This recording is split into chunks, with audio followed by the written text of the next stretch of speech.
이스라엘 자손이 애굽에서 노예 생활하고 출애굽에서 광야 생활할 때 그들에게는 의문이 있었습니다. 우리 조상 야곱은 가나안 땅에 쭉 계속 머물러 살지 왜 애굽으로 이주해서 후손인 우리가 이토록 고생하게 하는가? 또 애굽에 왔으면은 주류 사회에서 환영받고 잘 살게 하시지. 하나님은 왜 우리를 이렇게 멸시 천대받고 학대당하게 하시는가? 또 우리는 지금 이렇게 죽을 지경인데 하나님은 도대체 어디에 계시는가? 이런 질문과 의문은 하나님을 신뢰하지 못한 데서 비롯된 것입니다. 그래서 애굽과 같은 세상 속에 살아가는 하나님의 자녀들에게는 무엇보다 하나님에 대한 신뢰가 필요합니다. 믿음이 필요하죠. 우리가 이 광야와 같은 세상을 통과할 때 우리에게 필요한 것은 믿음입니다. 하나님은 선하시고 인자하시며 우리를 언제나 복된 길로 인도하신다는 믿음입니다. 그 믿음이 있으면 우리는 사막도 꽃길처럼 걸을 수 있습니다. 그 믿음이 없으면 우리는 원망하고 불평하다가 지치고 쓰러져 하나님께서 우리에게 허락하신 새 땅에 들어가지 못할 것입니다.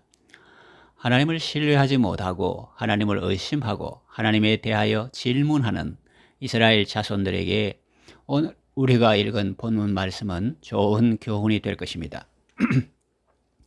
너희들은 지금 힘들다고 나를 의심하고 내게 질문하는데 너희 조상 아브라함은 그렇지 않았다. 너희 조상 아브라함은 이런 믿음을 가졌다 라고 말씀하시는 것 같습니다. 자, 그렇다면 우리 믿음의 조상 아브라함은 어떤 믿음을 가졌습니까? 첫째는 상황을 초월한 믿음입니다. 19절 그가 백세나 되어 자기 몸이 죽은 것 같고 사라의 태가 죽은 것 같음을 알고도 믿음이 약하여지지 아니하고 라고 말씀합니다.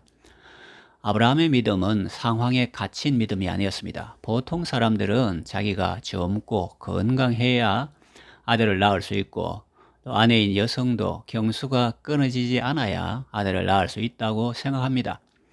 물론 아브라함도 처음엔 그렇게 생각할 때가 있었습니다. 하나님의 말씀을 듣고 속으로 웃었으니까요. 그러나 하나님은 아브라함에게 또 분명히 말씀해 주셨고 그때부터 아브라함은 하나님을 확실히 신뢰하게 되었습니다. 이스라엘 자손이 애굽에서 학대받고 있을 때 두 가지 반응이 있었을 것입니다. 하나는 하나님과 조상을 원망하고 불평하는 것입니다. 또 다른 하나는 하나님께 부르짖어 기도하는 것입니다. 하나님의 선하심과 인자하심을 믿고 고통과 슬픔 중에도 주님을 더욱 의지하고 주님의 긍휼히 여겨주심을 바라고 기도하면 하나님께서 불쌍히 여기시고 우리를 구원해 주시고 참된 안식으로 인도하실 것입니다. 둘째는 바랄 수 없는 중에 바라는 믿음입니다. 18절 보면 아브라함의 바랄 수 없는 중에 바라고 믿었으니 이는 네 후손이 이같으리라 하신 말씀대로 많은 민족의 조상이 되게 하려 하심이라고 말씀합니다. 당시에 아브라함이 처했던 상황은 아들 얻기를 바랄 수 있는 그런 상황이 아니었습니다. 그래서 여종 하갈을 첩으로 얻어 이스마엘을 낳기도 하고 심지어는 다메섹 출신 엘리에셀을 후계자로 생각하기도 했던 것입니다. 그러나 하나님은 아브라함에게 네 아내 사라가 네게 아들을 낳을 것이다 라고 분명히 말씀하셨습니다. 그때부터 아브라함은 그 하나님의 말씀을 믿고 하나님을 신뢰했던 것입니다. 여러분도 하나님을 믿고 하나님을 신뢰하시길 바랍니다. 비록 바랄 수 없는 상황 속에 있다고 할지라도 하나님께서 말씀하시면 그대로 될 줄 알고 그것을 바라고 그것을 믿으시길 바랍니다. 셋째는 하나님을 신뢰하는 믿음입니다. 20절 보면 믿음이 없어 하나님의 약속을 의심하지 않고 믿음으로 견고하여져서 하나님께 영광을 돌리며 약속하신 그것을 또한 능히 이루실 줄을 확신하였으니 라는 말씀이 나옵니다. 아브라함은 하나님의 약속을 의심하는 단계가 아니라 이제는 믿음으로 견고해져서 그 단계에서 훨씬 벗어나 이제는 하나님께 영광을 돌리는 단계까지 나아갑니다. 그리고 하나님은 약속하신 그것을 또한 능히 이루실 줄을 확실히 믿었습니다. 이것이 하나님을 기쁘시게 했습니다. 하나님은 그것을 그의 의로 여기셨습니다. 이것은 우리에게도 그대로 적용됩니다. 23절에서 25절 보면 그에게 의로 여기셨다 기록된 것은 아브라함만 위한 것이 아니요 의로 여기심을 받을 우리도 위함이니 곧 예수 우리 주를 죽은 자 가운데서 살리신 이를 믿는 자니라. 예수는 우리가 범죄한 것 때문에 내 주이 되고 또한 우리를 의롭다 하시기 위하여 살아나셨느니라 라고 말씀합니다. 예수님은 생명이십니다. 그 누구도 예수님을 죽일 수 없습니다. 그런데 예수님이 죽으셨습니다. 그것이 어떻게 가능합니까?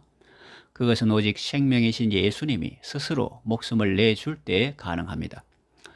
이사야 53장 12절에 그러므로 내가 그에게 존귀한 자와 함께 몫을 받게 하며 강한 자와 함께 탈취한 것을 나누게 하리니 이는 그가 자기 영혼을 버려 사망에 이르게 하며 범죄자 중 하나로 헤아림을 받았음이니라 라는 말씀이 나옵니다.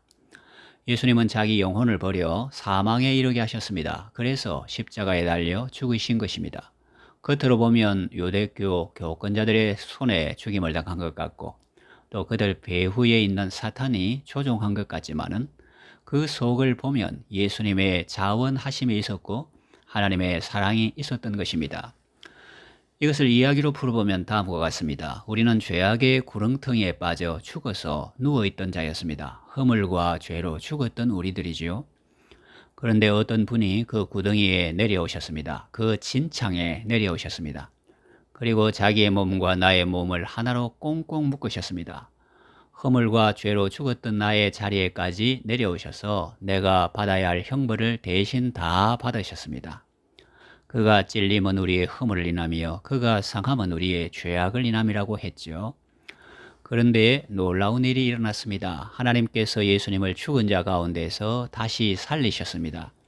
에베소서 2장에 놀라운 말씀이 나옵니다. 예수님과 함께 묶여 있던 우리는 예수님과 함께 살아나 그 구덩이에서 나오게 되었고 예수님과 함께 하나님의 보좌에 앉게 되었습니다. 하나님께서 우리를 그리스도와 함께 살리셨고 그리스도와 함께 일으키셨고 그리스도와 함께 하나님 우편에 앉히셨습니다.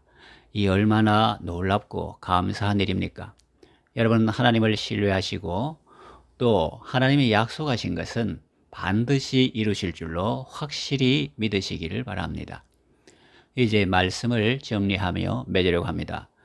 이스라엘 자손이 애굽에 있을 때 하나님의 선하심과 인자하심을 믿는 믿음이 있었다면 비록 애굽인이 학대할지라도 하나님을 원망하지 않았을 것입니다. 애굽인에게 동화되지 않고 민족의 정체성을 유지하며 약속의 땅을 바라보는 믿음을 잃지 않게 하신 하나님께 감사하며 하나님을 찬양했을 것입니다. 그리고 학대를 당할수록 더욱 번성하게 하셔서 애굽에 내려올 때는 70명이었는데 애굽에서 나갈 때는 200만 명이나 된 것을 생각하며 하나님께 감사했을 것입니다.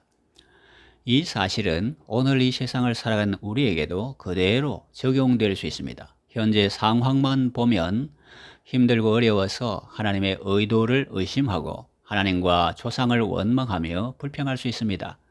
그러나 우리가 하나님의 선하심과 인자하심을 믿는다면 우리는 사막을 걸으면서도 꽃길처럼 걸을 수 있고 하나님께 감사하며 찬송할 수 있습니다.